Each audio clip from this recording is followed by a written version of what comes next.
This is Inside Town Hall, a behind-the-scenes look at city government and the issues affecting you and your family.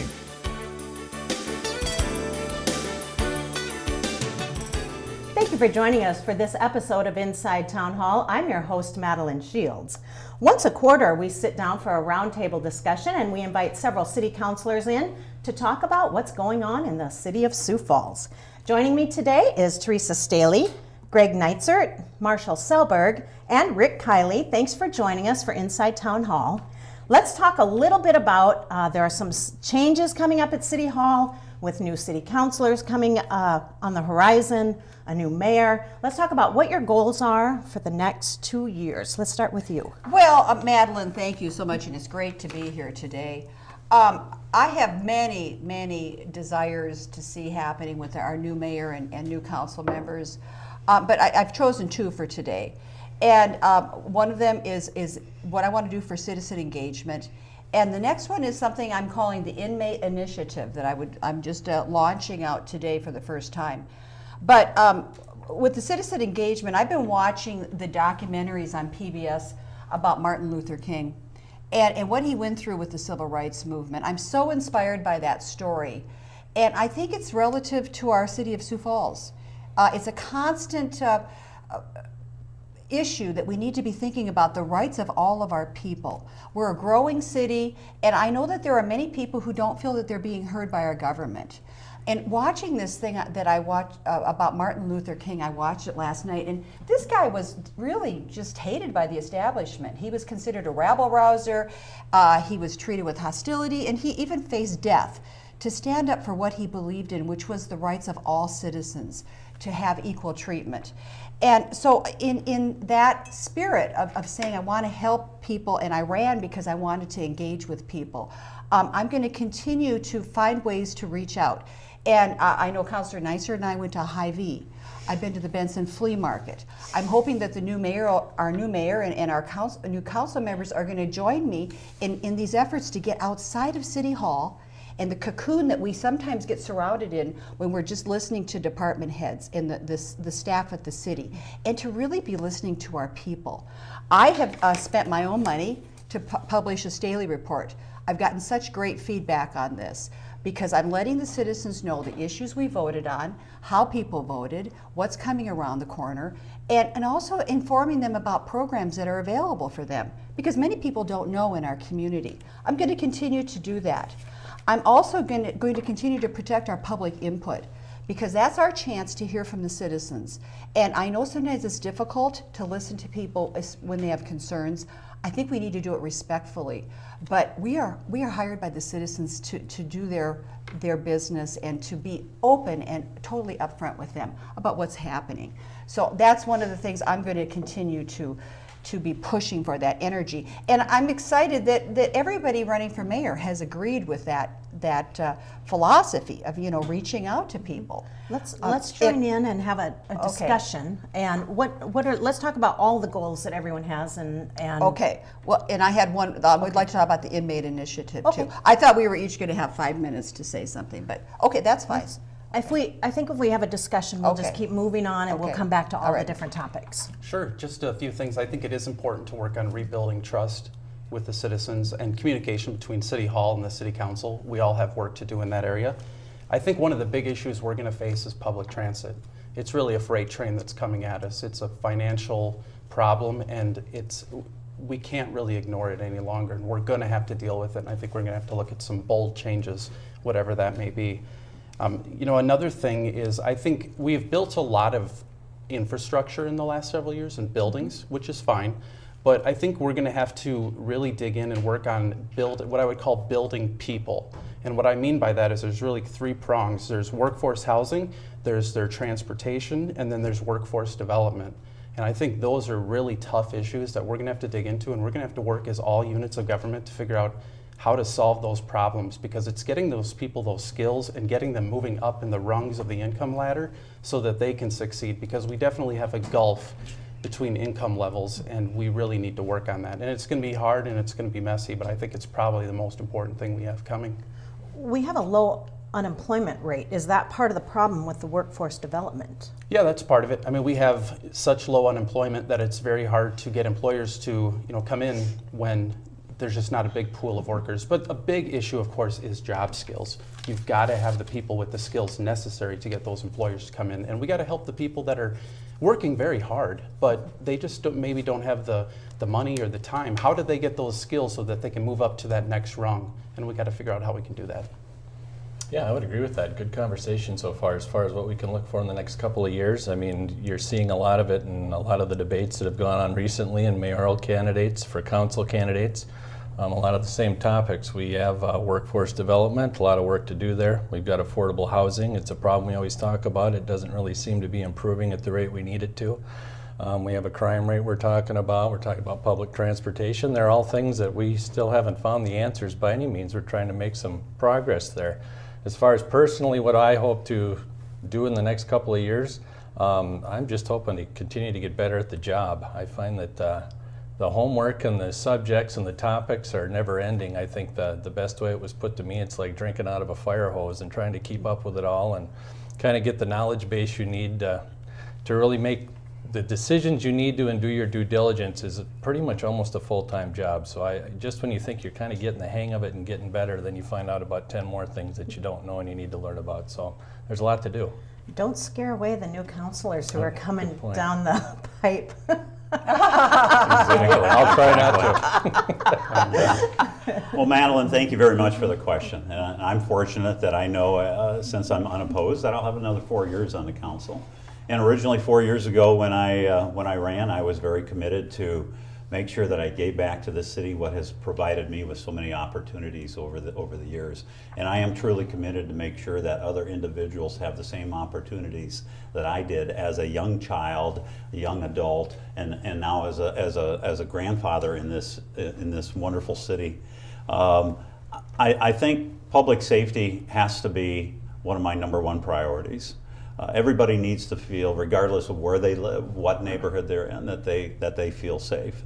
And I'm very proud of the fact that over the past 4 years, during my term, that we've actually added 31 police officers during that time. Is that necessarily enough?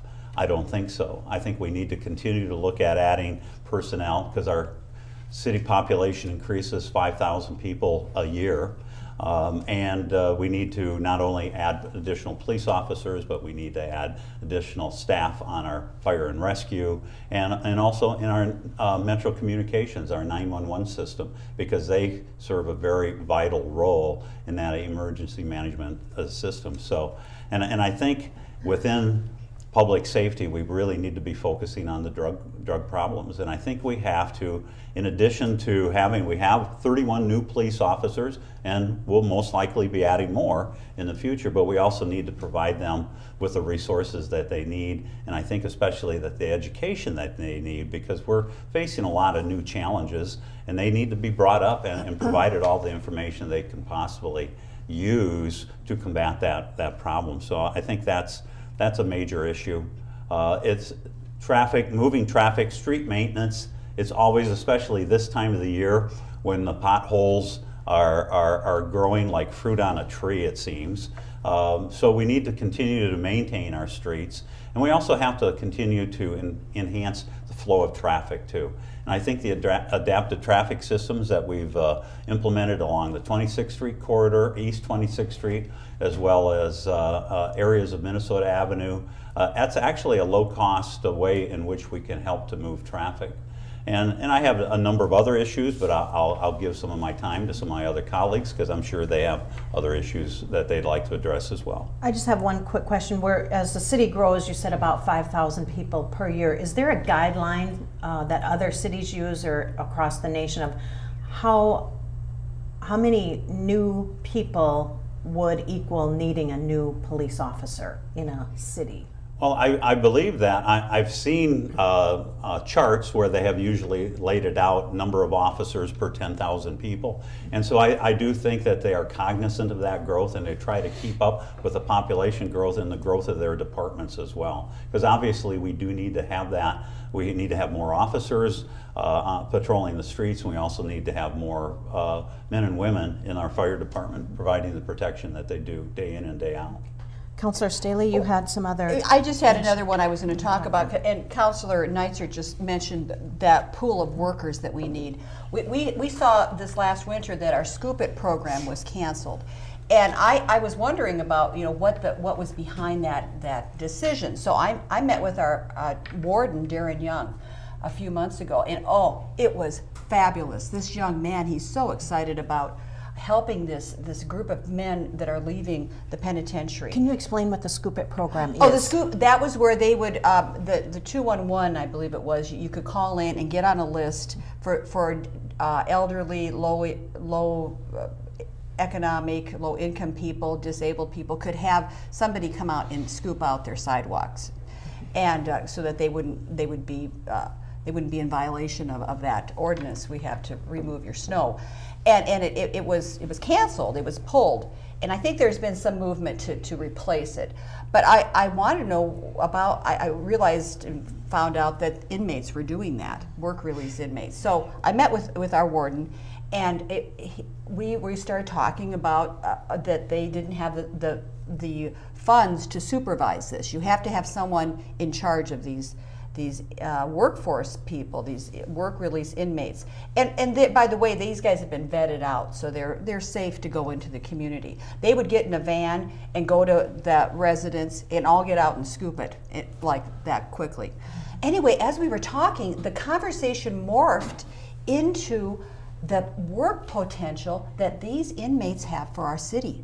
They are right now working at the Furniture Mission, they're working at the fairgrounds. These guys can paint park benches, they can mow lawns, they can even trim trees to help alleviate the financial burden of Project Trim on our residents. That's this program we have where you have to pay for your own trees to be trimmed, the city trees. And anyway, it was so exciting, and he brought in the guy who's in charge of the whole state program with work release, and he $1.25 an hour to do this.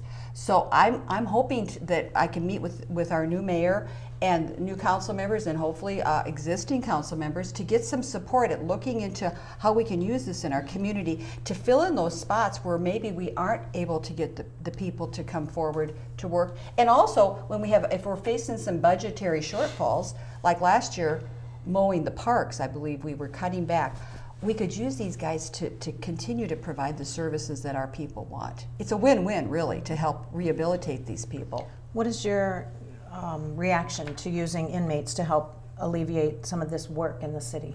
I think it's very intriguing. I think it's something we should definitely look into. There's a lot of things that need to be done in the city that I think it would be very great. And it would help them to build those skills and be positive work for them and good self-esteem, because we want them to come out and hit the ground running. We don't want them to go right back in with the recidivism. So I think it's a very intriguing idea. Yeah, I agree with that. I'd like to see more details on it, but it's certainly a nice idea and something we should follow up on. Very nice. When you talked about the $1.25, is that $1.25 an hour per inmate? That is or is right. that for the supervisor? Or what was wrong with the way the program was going, and why did it get canceled? Well, the penitentiary, the state was paying for that supervisor, and they're of course under budgetary constraints as well. So they said we can't afford to be paying that supervisor. And when you think about it, the state was providing this for our city, for our residents. So we would have, if we did this within the city, we're going to have to designate somebody within city government, or maybe even volunteers. Like I know there's a lot of guys that are volunteering and helping all over the place. Maybe they would be vetted out to be a supervisor of these men. And 10th Street Auto Wash had a wonderful thing on Kello about, I don't know if you saw it, but they had this guy who's been helping them, this inmate, and he's helping him, and did you see that one? And it was so wonderful because he's being trained, the people love him. When he gets out, he's going to have a job with these people, and that's what we need to be doing. And as you said, it's a win-win for everybody. Okay. Any other things you'd like to talk about in terms of what's coming up in the next 2 years? as the city council changes, as we get a new mayor? What do we have looking Well, forward to? there's a number of things. In fact, I came with a list of 8 today. I don't know that I'll actually get through all of them, but earlier I talked about our population growth of nearly 5,000 people a year, and that really does stress the city in terms of continuing to expand that infrastructure. So I just want to make sure that I'm continuing to promote orderly city growth, but at the same time revitalizing our central core too. We cannot lose sight of the value that brings, especially in the affordable housing market. It's a shame when you see some of the older buildings that are removed in some of the older homes because they haven't been taken care of. In some cases, they're not at a point where they can be fixed up and suitable for housing again. But I think if we can continue to focus on the central core and then the orderly growth of our city, that's very important. And quite frankly, our planning and zoning people have been doing a good job, but we need to continue to give them the support and resources to do their job. And and then obviously our budget is a major thing too. We've been very good about maintaining a balanced budget. There were a number of safeguards placed within this last year to make sure that we're going to stay within budget. Plans were already made and areas identified where if we are running short on cash that they would be cut. But fortunately, we came out very strong this year with our budget reflecting a more growth than what had originally been projected.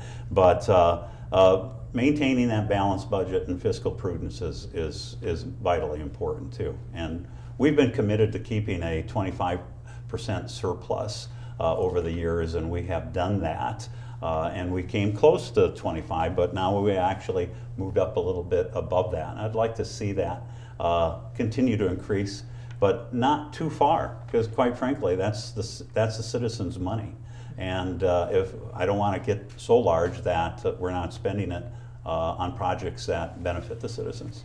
If I could just say something about, you're talking about affordable housing, and I know we've lost those neighborhoods by the hospital too, which those weren't run down, they were just needed for expansion for the hospital parking lot or buildings.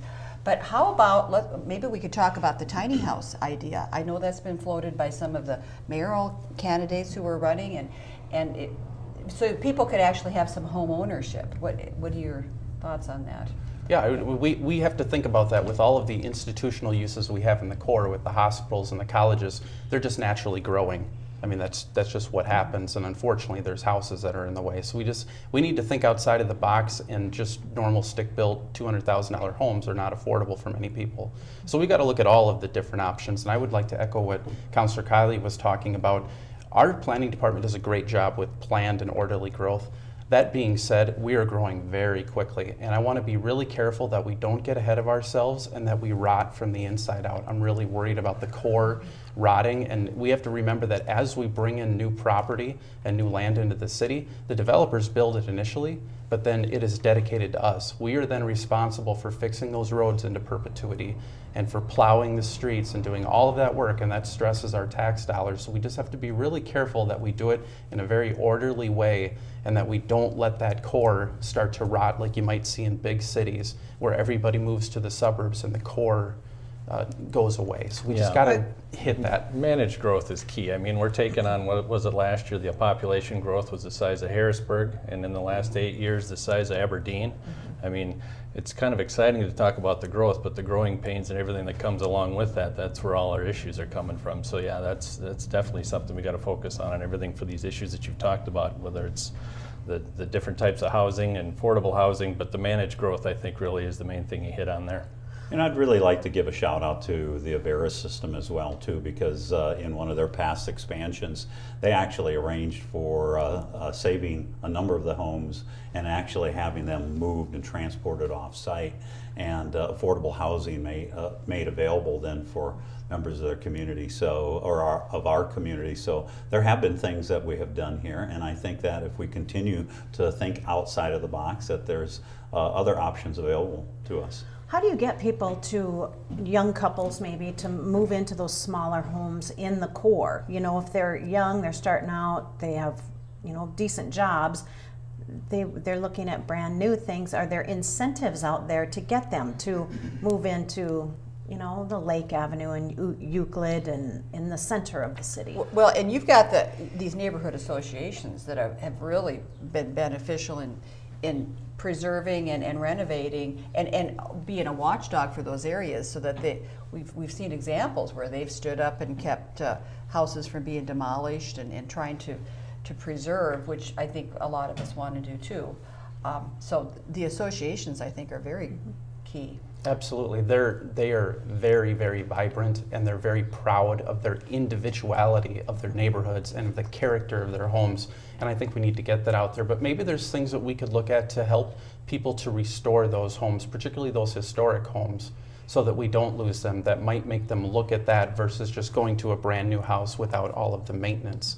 But I think that's a big thing to talk about, is that character that is so unique in these historical neighborhoods that you just don't get out in the suburbs. Yeah, being in the real estate industry, I can say that it needs some work and we need some ideas. I mean, most of the time when I'm working with first-time home buyers, I don't really see anything out there that's attracting them in certain areas that's really incentivizing them. They're looking at the overall area, what they can afford, and they'll go that direction. So if we can get them that direction, or there's things out there we can do to get them looking a second time in certain areas, that'd be fantastic. But I think it's lacking right now.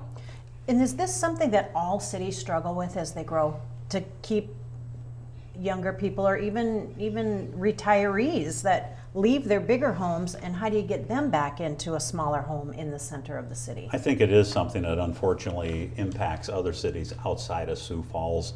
I mean, because what's happening here, for instance, driving up home prices, lots have increased by thousands. I mean, I was fortunate to purchase our lot for $17,000. I don't know that I could purchase that same lot for under $80,000 today. The cost of construction is increasing. Lumber prices have just gone up yet again, and all of that. So that makes it almost impossible to keep a new home under $200,000 for that first-time buyer. I bought my first home, of course, that's been quite a few years ago, but $35,000, and my father purchased it first. And then we put in some renovations, and then I bought it back from him. That way I qualified for the first-time homeowner FHA housing. So it's the more that we can, again, investigate in incentives that we can provide for current homeowners, as well as even our landlords, to incentivize them to maintain low-cost housing, the better off we're going to be as a community. And let's not forget our community development program, where we offer assistance to people that you can get. I think it includes furnaces, for rewiring, plumbing. There are grants, and some of them are no interest situations. Sometimes there's a small amount of interest, but I'm not sure everybody always knows about that. So if you want to do some updating on your home, that's really a wonderful thing our city is doing for people. Well, at this time, we're going to take a quick break because we have more things we need to talk about. We'll be back in just a moment. Looking for fun summer employment? Do you like working with kids? Look no further. Sioux Falls Parks and Recreation is seeking reliable teammates to work in a variety of summer seasonal roles, from playground staff and youth leaders to pool positions and lifeguards. To learn more about these opportunities, log on to siouxfalls.org/parks-jobs. Positions begin at $10 per hour.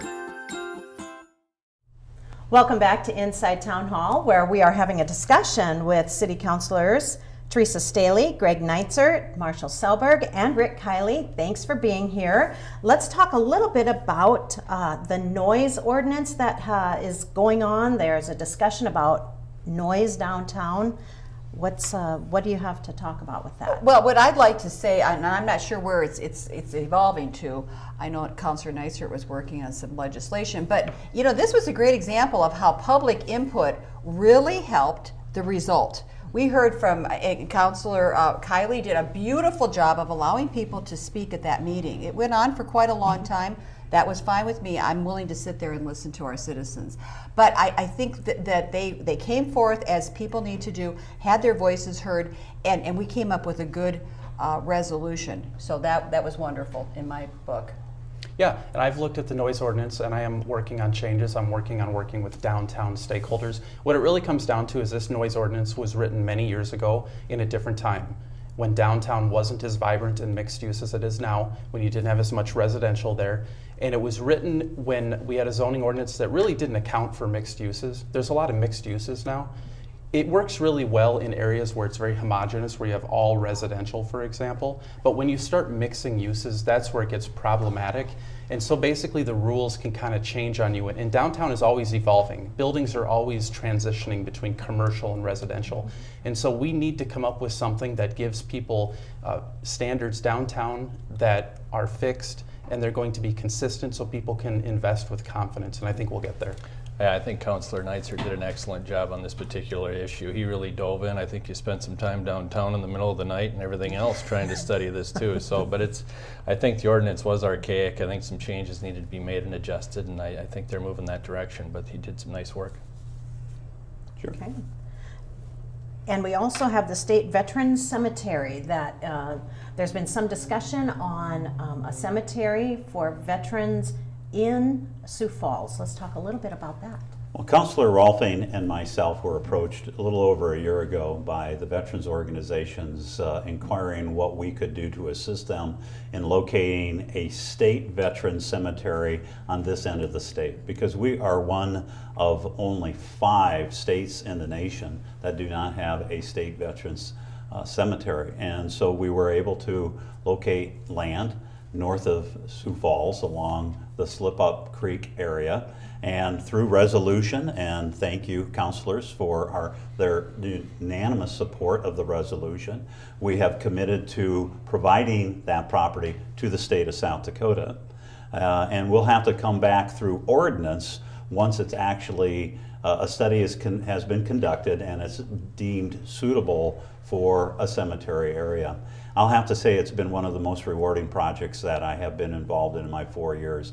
The individuals, the veterans, the men and women who have served this country, they are more than deserving, and it's going to serve nearly 50,000 veterans in this part of the state that have not had this opportunity without traveling great distances. Well, the only closest cemeteries are either in the Black Hills or in Minneapolis. Is that true? That's correct, in Minnesota. When yes. will this be completed? Well, that is difficult to say, but it is moving along because it was passed unanimously in both the House and the Senate. The governor signed the bill 2 weeks ago today, actually. And so now it's going to depend upon how long it takes to complete the study. Then, as I mentioned, even before they submit their official, there's a pre-application and then there's an application. Before they submit their application, the state's going to have to have the deed to that property. And then it goes to the Veterans Administration at the federal level. And this is great for families. They don't have to travel so far. It's absolutely great. And not only can veterans be buried there, but also their spouse is eligible for a nominal fee, as well as dependent children too. Okay. I'm just excited that we're going to be able to serve those that serve us and honor them in this way. And so I can't wait to see it come to fruition. Yeah, fantastic for Sioux Falls and for veterans, and I thought it was neat how every level of government got behind it and unanimously. And Councilor Kiley and Rolfing did a great job at the local level here. So. Okay. Well, I would like to thank all of you for being guests on Inside Town Hall. We have Teresa Staley, Greg Neitzert, Marshall Selberg, and Rick Kiley. If you want to get a hold of any of our city councilors, you can reach them at siouxfalls.org. Thanks for watching.